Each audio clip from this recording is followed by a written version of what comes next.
टूटा America, Iran ने हासिल की बड़ी फतह। अमेरिकी घमंड को ईरान ने किया चूर चूर। अब सुपर पावर नहीं रहा अमेरिका। ईरान ने किया बड़ा हमला। ईरान पर हमला करने का हश्र अब अमेरिकी राष्ट्रपति डोनाल्ड ट्रंप समेत पूरे अमेरिका को भुगतना पड़ रहा है। जिस जंग को कुछ दिनों में खत्म करने का दावा ट्रंप ने किया था, उसमें करोड़ों डॉलर फूकने के बाद भी अमेरिका को जीत मिलती हुई नहीं दिख रही है, बल्कि अब अमेरिका को ऐसी चोट ईरान ने दे दी है जिससे ये महाशक्ति टूटती और बिखरती दिख रही है। जी हां, दुनिया में खुद को सुपर पावर समझने वाले अमेरिका का घमंड ईरान ने बुरी तरह तोड़ दिया है और ऐसे में बौखलाए राष्ट्रपति ट्रंप बार बार अपना बयान बदल रही हैं। कभी वो 2 मिनट में ईरान को तबाह करने की बात कहते हैं, तो कभी कहते हैं कि युद्ध लंबा चलेगा, तो कभी युद्ध खत्म होने के संकेत देते हैं। ट्रंप तो बार बार अपना ट्रैक बदल रही हैं, लेकिन ईरान अमेरिका को चोट पहुंचाने के इरादे पर डटा हुआ है। कल ही उसने अमेरिका के सबसे खास फाइटर जेट F-15 को मार गिराया और उसके कुछ ही घंटे बाद ईरान ने अमेरिका को एक और बड़ा झटका दे दिया जब उसने फाइटर जेट F-35 पर हमला किया, जिसकी इमरजेंसी लैंडिंग करानी पड़ी। ईरान के IRGC ने इसका दावा किया तो अमेरिका को भी मानना पड़ा कि उसे बड़ी चोट दी गई है। तो किस तरह जंग के 20 दिन बीतने के बाद अब पूरी तरह टूटता हुआ दिख रहा है अमेरिका और ईरान को मिल रही है बड़ी फतह। इसी पर आज हम अपनी स्पेशल रिपोर्ट में करेंगे बात। नमस्कार, मैं आंचल।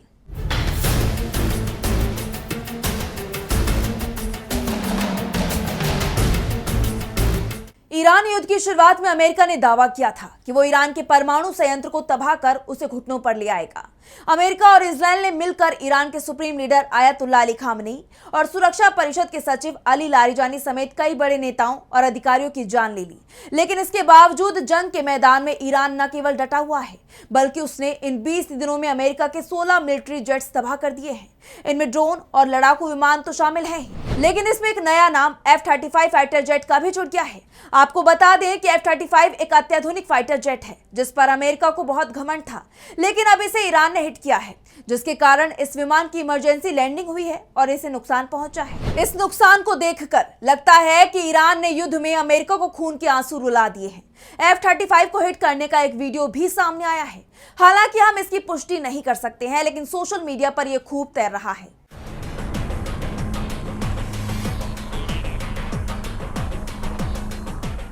जब ईरानी वायु रक्षा प्रणाली ने मध्य ईरान के ऊपर अमेरिकी F-35 विमान का पता लगाकर उसे रोका, IRGC का कहना है कि उसने मध्य ईरान के ऊपर F-35 को ट्रैक किया और उस पर हमला किया, जिससे वो बुरी तरह क्षतिग्रस्त हो गया।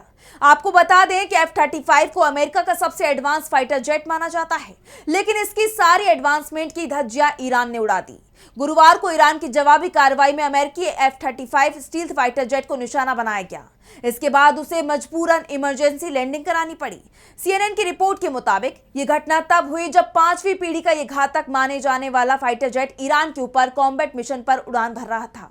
अमेरिकी सेंट्रल कमांड के प्रवक्ता कैप्टन टिम हॉकिंस ने बताया कि ईरानी फायर के बाद विमान को मिडिल ईस्ट में स्थित अमेरिकी एयरबेस पर आपात लैंडिंग करनी पड़ी।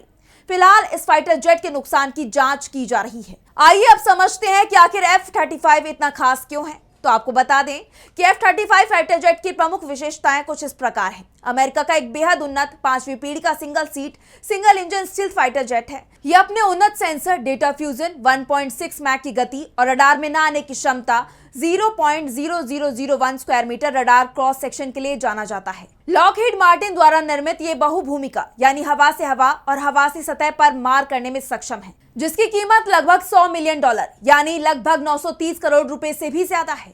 स्टील टेक्नोलॉजी ये दुश्मन के रडार से छिपकर हमला करने में सक्षम है। एडवांस सेंसर और फ्यूजन, इसमें रडार, इंफ्रारेड यानी IRST और डेटा लिंक का उपयोग करके पायलट को युद्ध क्षेत्र का 360 डिग्री लाइव दृश्य मिलता है। वेरिएंट्स इसके 3 मुख्य प्रकार हैं: F-35A convention, F-35B short take off vertical landing और F-35C नौसेना के लिए। नेटवर्क केंद्रित यह हवा, जमीन, समुद्र और साइबर क्षेत्र में डेटा साझा करने के लिए एक उन्नत नेटवर्क का हिस्सा है। तो आपने देखा कि $100 मिलियन के इस आधुनिक फाइटर जेट को भी ईरान ने जमीन पर उतरने पर मजबूर कर दिया। ये पहली बार होगा जब ईरान ने इस युद्ध में इतने आधुनिक किसी अमेरिकी लड़ाकू विमान को निशाना बनाया है।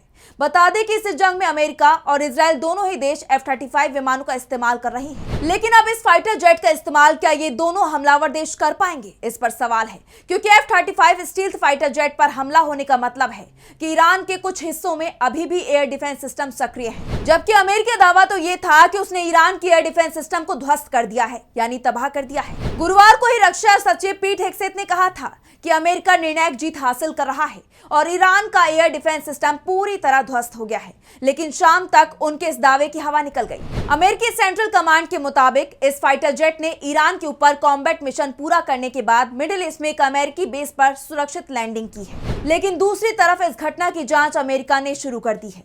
अमेरिकी सेंट्रल कमांड के प्रवक्ता कैप्टन टिम हॉकिंस ने बताया कि 5वीं पीढ़ी का यह स्टील्थ जेट ईरान के ऊपर एक लड़ाकू मिशन पर था जब उसे आपातकालीन लैंडिंग करनी पड़ी। हॉकिंस ने कहा कि विमान सुरक्षित रूप से उतर गया और घटना की जांच चल रही है। तो सोचने वाली बात यह है कि जब विमान के सुरक्षित होने का दावा किया जा रहा है तो फिर जांच किस बात की हो रही है। वैसे F-35 से पहले भी ईरान ने अमेरिका को कई और बड़ी चोटें दी हैं। ब्लूमबर्ग की रिपोर्ट के मुताबिक ईरान के साथ युद्ध शुरू होने के बाद से कम 16 अमेरिकी सैन्य विमान नष्ट हो गए हैं। इसमें 10 MQ-9 रीपर ड्रोन शामिल हैं, जिन्हें दुश्मन की गोलाबारी में मार गिराया गया, जबकि कई अन्य विमान हमलों और ऑपरेशनल घटनाओं में क्षतिग्रस्त हुए हैं। इनमें अमेरिका के कई ऐसे विमान भी हैं जिनमें क्रू मौजूद था और वो दुर्घटनाओं या हमलों में नष्ट हो गए। दावा किया गया कि सबसे अधिक नुकसान दुर्घटनाओं की वजह से हुआ। जंग की शुरुआत में एक खबर यह भी आई थी कि कुवैत में 3 F-15 लड़ाकू विमान फ्रेंडली फायर यानी अपनी ही सेना की गोलीबारी में गिर गए। हालांकि अब इस पर भी सवाल है कि ये जहाज वाकई कुवैत से गलती से गिरे या इसमें भी ईरान की चोट का ही असर है। अमेरिका का एक KC-135 टैंकर विमान ईंधन भरने के ऑपरेशन के दौरान नष्ट हो गया, जिसमें सवार सभी 6 क्रू सदस्यों की मौत हो गई। इसके अलावा सऊदी अरब के एक एयरफील्ड पर ईरानी मिसाइल हमले में 5 KC-135 विमान क्षतिग्रस्त हो गए। अब तक ईरानी एयर डिफेंस सिस्टम ने युद्ध के दौरान केवल बिना पायलट वाले रीपर ड्रोन को ही सफलतापूर्वक निशाना बनाया है। इनमें से कम 9 ड्रोन को हवा में ही मार गिराया गया। इसके अलावा 2 अन्य ड्रोन अलग अलग दुर्घटनाओं में नष्ट हो गए। रीपर ड्रोन को विशेष रूप से अत्यधिक जोखिम वाले मिशनों के लिए डिजाइन किया गया है, क्योंकि इनमें कोई पायलट नहीं होता और इन्हें बदलने का खर्च भी अपेक्षाकृत कम होता है। वैसे ट्रंप अपनी हार माने या ना माने, लेकिन अमेरिकी सैन्य अधिकारियों ने स्वीकार किया है कि ईरानी हवाई क्षेत्र पर उनका नियंत्रण अभी भी सीमित है। जॉइंट चीफ ऑफ स्टाफ के चेयरमैन डैन केन ने कहा कि अमेरिका के पास फिलहाल केवल कुछ ही जगहों पर हवाई बढ़त हासिल है। उसका नियंत्रण पूरे क्षेत्र के बजाय केवल कुछ ही इलाकों तक सीमित है। विशेषज्ञों का कहना है कि ऑपरेशंस का पैमाना और उनकी तीव्रता ही शायद अधिक नुकसान की वजह हो सकती है। ये नुकसान अमेरिकी सेना के सामने मौजूद चुनौतियों को उजागर करता है, खास तौर पर स्ट्रेट ऑफ हॉर्मुज जैसे अहम मार्गों को सुरक्षित करने के प्रयासों में, जहां सक्रिय हवाई सुरक्षा प्रणालियां अभी भी एक बड़ा खतरा बनी हुई हैं। इस बीच वॉशिंगटन डीसी में अमेरिकी सैन्य प्रतिष्ठानों के ऊपर संदिग्ध ड्रोनों के देखे जाने से सुरक्षा को लेकर गंभीर चिंताएं उत्पन्न हो गई हैं। फोर्ट मैकनियर बेस पर उड़ते हुए ये ड्रोन रात के अंधेरे में देखे गए।